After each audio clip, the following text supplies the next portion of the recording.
mindset.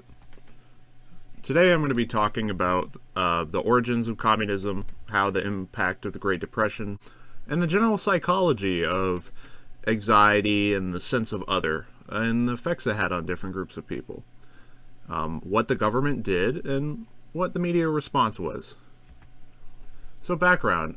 Russia was a very rural society. A lot of people were what we called serfs, which meant that they were basically slaves.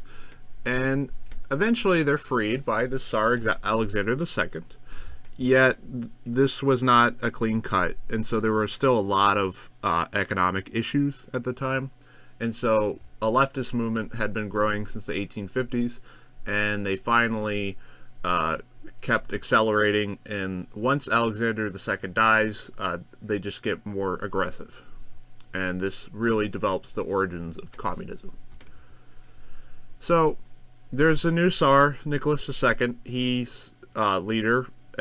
He eventually gets thrown into World War One, and Russia almost gets defeated. It's a very bad war for Russia. And the Bolsheviks and their allies, such as the Mensheviks, take the opportunity to get rid of him in 1917, and 1 year later they kill him. So because of this violence, Woodrow Wilson and the American public cut ties with Russia. They don't like what happened, they don't understand it, and they're like, what the heck just happened? So eventually there is conflict between the communists and their allies, and the communists end up in America. And once the Great Depression hits in 1929, the government expands in order to try to solve the problems of the Great Depression, and this allows avenues for the communists to enter government.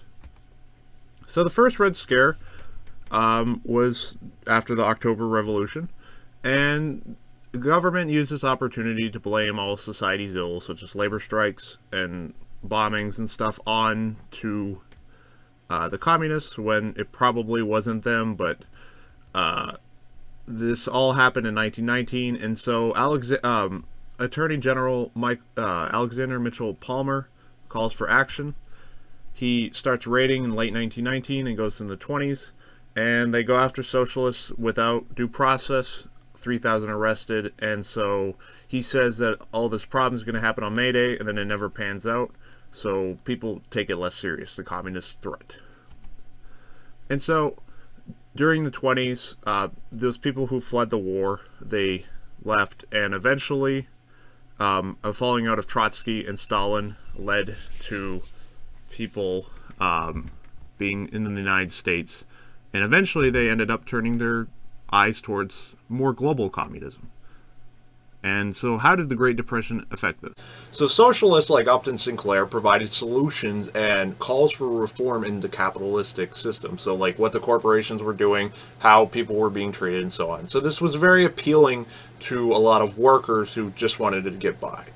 And so eventually, during Franklin Delano Roosevelt's presidency, there is the New Deal, these big expansion of government for different reasons, agriculture and so on, to try to hire people. Well, this did not hire everybody. There's still a lot of issues, and so there was no clear remedy for the individual at this point. This is where the idea of psychology and therapy can come in. So, psychology. Well, at this time period, Sigmund Freud was the head honcho of psychology. If you were wealthy, you went to someone who practiced his theories or himself. He believed that you could interpret big ideas out of specific dreams. We all know the famous cases he did, which we will discuss later. So this was for the people. If you were not rich, you went to a mental hospital or an asylum where you probably were not treated well. And we have evidence from this from someone like Clifford Beers, who released a book called A Mind That Found Itself in 1908. It shows the abuses of the hospital. And this did not change until the 1940s with a person named Carl Rogers, who wanted patients to be the main center of counseling. So group psychology, why is this normal situation? So if people aren't getting their needs met, then they have a harder time making a living. So, well, there were all these events going on. People needed to get help, and they weren't getting it. And all these things, like the rise of Hitler and all that, was going on. And so, for the wealthy people, they were seeing what was happening in the Soviet Union. They were seeing the New Deal, and it wasn't working, but they wanted to do something to keep the masses under. So, they tried their best to diverse themselves from socialist policies as much as possible and to be against it publicly. So what is the other? The other is someone who doesn't look like you and I, is someone who is strange to you. And well, in fact, this for communism was very interesting because in the 1930s, if you were part of the Communist Party in America, you were probably a foreigner. However, of by the end of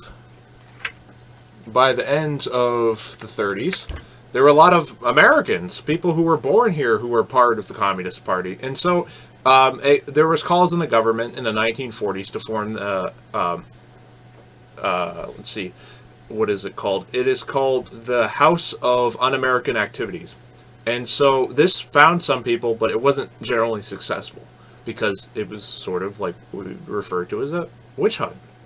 And so after the Second World War, after we allied with the communists and overlooked some deliberate communist agents in the United States, Senator McCarthy from Wisconsin attempted to figure out who the rest of these people were. So what is the legacy of this? Well, the anti-communist movement set the tone for much of the 20th century. We're all aware of the fight between the United States and the Soviet Union, yet we can debate on the reaction. So, and I put a quote by Benjamin Franklin, which was, "Those who give up essential liberties to purchase a little temporary safety deserve neither liberty nor safety." The end of my presentation. Thank you, and goodbye.